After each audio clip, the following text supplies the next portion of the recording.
지하세계의 진실, 그리고 드러나는 검은 거래. 강변역의 어두운 지하 선로 옆, 도준과 남자는 서로를 마주보고 서 있었다. 도준의 큰 눈은 남자의 눈을 똑바로 쳐다보며 진실을 요구했다. 남자는 불안한 눈빛으로 도준을 피하려 했다. 난 아무것도 안 했어. 남자는 소리쳤지만 그의 목소리는 떨리고 있었다. 그때 다은이 비상문으로 들어와 도준의 곁에 섰다. 그녀의 하얀 얼굴은 긴장으로 굳어 있었다. 도준 씨, 조심해요. 다은의 말에 도준은 고개를 끄덕였다. 그는 남자에게 다시 한번 물었다. 당신 손에 있는 휴대폰, 그거 당신 휴대폰 아니잖아요. 솔직하게 말하세요. 도준의 단호한 말에 남자는 결국 고개를 숙였다. 그의 어깨는 축 늘어져 있었다. 미안해요. 사실 제가 훔쳤어요. 최신형 휴대폰이 너무 갖고 싶어서. 남자는 울먹이며 말했다. 그의 눈에서는 눈물이 흘러내렸다. 다은과 도준은 남자의 말에 안타까움을 느꼈다.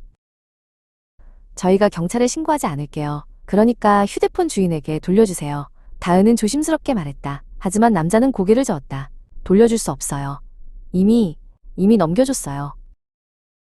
남자의 충격적인 고백에 다은과 도준은 놀랐다. 넘겨줬다고요? 누구에게요? 도준의 질문에 남자는 주저하며 입을 열었다. 테크노마트 3층에 있는 백두산전자라는 가게 사장님에게요. 그분이 제게 돈을 주셨어요. 그리고 제가 다른 사람들의 휴대폰도 훔쳐오면 돈을 더 많이 주신다고. 남자의 도움으로 백두산전자 사장의 인상착의를 파악한 그들은 곧바로 테크노마트 3층으로 향했다. 백두산전자라는 간판이 보였다. 그들은 가게 안으로 들어갔다. 한 남자가 카운터에 앉아 있었다. 그는 남자가 설명해준 인상착의와 정확히 일치했다. 혹시 백두산전자 사장님 되세요? 도준의 질문에 남자는 고개를 끄덕였다.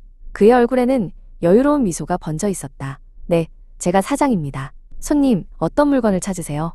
저희가 찾고 있는 건 물건이 아니라 휴대폰입니다. 다은의 단호한 말에 사장의 미소는 사라졌다.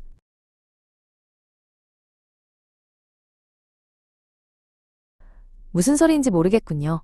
저희는 그런 물건을 취급하지 않습니다. 사장은 잡아떼는 듯 했지만 그의 불안한 눈빛은 모든 것을 말해주고 있었다. 그때 다은은 사장 뒤에 있는 창고문을 발견했다. 문은 조금 열려 있었고 그 틈으로 휴대폰 박스들이 보였다. 도준 씨, 저기 좀 보세요. 다은의 말에 도준은 사장의 시선을 피해 창고 안을 살펴보았다. 그곳에는 훔친 휴대폰들이 쌓여 있었다. 그들의 추리는 정확했다.